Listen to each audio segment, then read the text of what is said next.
kay mangaon. Siya ko'y partner coffee. Ang standard ng coffee ng kuya, taga-dira gini siya. Di plus to ba nga, tag-as. Ako iniibalhin sa, na, alang coffee, maura gini. Di na ako to.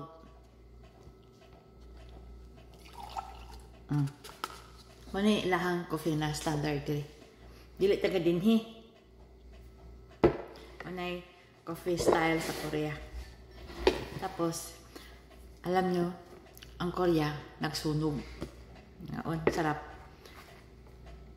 Sunog ang bukid. Nagsugod niya itong March 21, 2025. Tapos, na itong panahon na wala. Kaya ko concern ba, kaya nga no, napokus akong kasing-kasing kay Duterte. Pero kahapon, 24, tuloy-tuloy yun ang ihang sunog. Sunod-sunod. Wala yung undang-undang na affected area na apat na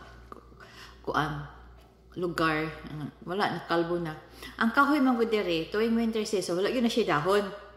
Dili tanan, kaya adunay kahoy na isog o lumaban sa lamig. Like ng pine trees, like mga green trees, evergreen trees. Dili na siya maun sa panahon sa winter. Intact na siya na ay dahon. First season na siya. So, kining kahoy nga coniferous, kanang panahon sa winter, mga grass, mga larag, yun na yung dahon. Ang kahoy, wala na dahon. Mao na siya in reality niya, buong kahoy na niya, wala yung dahon, hubad. As in, di ba amazing kayo? So, ayang dahon na niya, nangalarag na sa yuta. So, mga laya na. So, for 6 months, siya, na wala yung dahon. Ang mga dahon nangalarag. So, tanawin mo ang bukid, klaro kayo ang yuta. Kaya wala may dahon. So, klaro kayo ang yuta nga ang kabukiran bakante. Amazing kayo. Pero, karon tang mga simanahona, sugod karon simanahona next month, ang mga kahoy na walay dahon unta ay manalingsing nagdahon. For example, kini sa among duol karon katong kanang hubad na kahoy, karon nagsugod na siya panalingsing. So ang mga kahoy karon nga not affected sa sunog, kuan na siya na siya dahon, subihing sibol na ba ang mga dahon.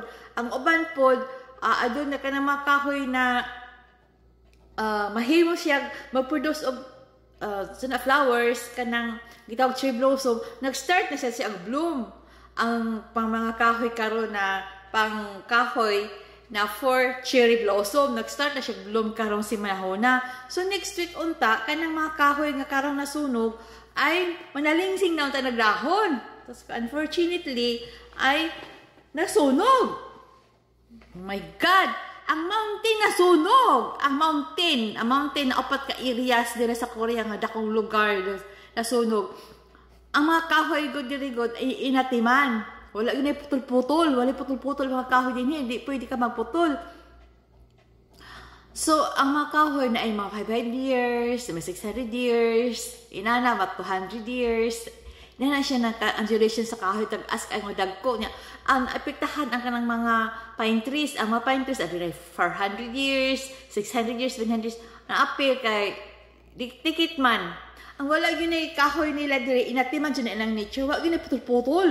Dinhi, wala yun ay putol-putol. Kaso lang, nasunog. Wildfire, nagsugod niya itong March 21, hantad karon. Nya karon nag-ulan. At March 24, nag-ampo dyan ko nga mag-ulan yun. Ang bakay, mura mo siya makatabang yun. Mamatay ang kayo. Kaya nakita na ako sa mga video-video, helicopter! Kumuhang tubig sa mga dagat, kanang lake. Kamay naman nagsud, ay, inigyabo, wala na, di kaya. Nanay na nga matay na, na fireman. So karon gabi nagsugod, ugma daw ko na schedule unta ato sa ulan, karon i-advance pagabi, o hinahinay, pag mantang mo kusog uwan, ay kay, bang pamamatay na lang kayo. diri sa Pusan, nasa Ulsan, nasa Unyang, sa pato nga lugar, basta na wildfire lagi. Yan na yung affected ng mga duol-duol sa balay. Tapos nananasay na sunog na temple. Lord, mukusugod ta ang ulan, mubuhos. Ano bang adunay, di ba mga under ka ng bagyo? Ano bang nanang bagyo ba na pak ka na bagbaha? Para mamatay ng kayo na sa kabukiran karon? Ayun lang, please Lord, namatay na lang, mag-uwan ng tagusog kayo, please. Mukusog kung buhos ang uwan. Miracle, Lord.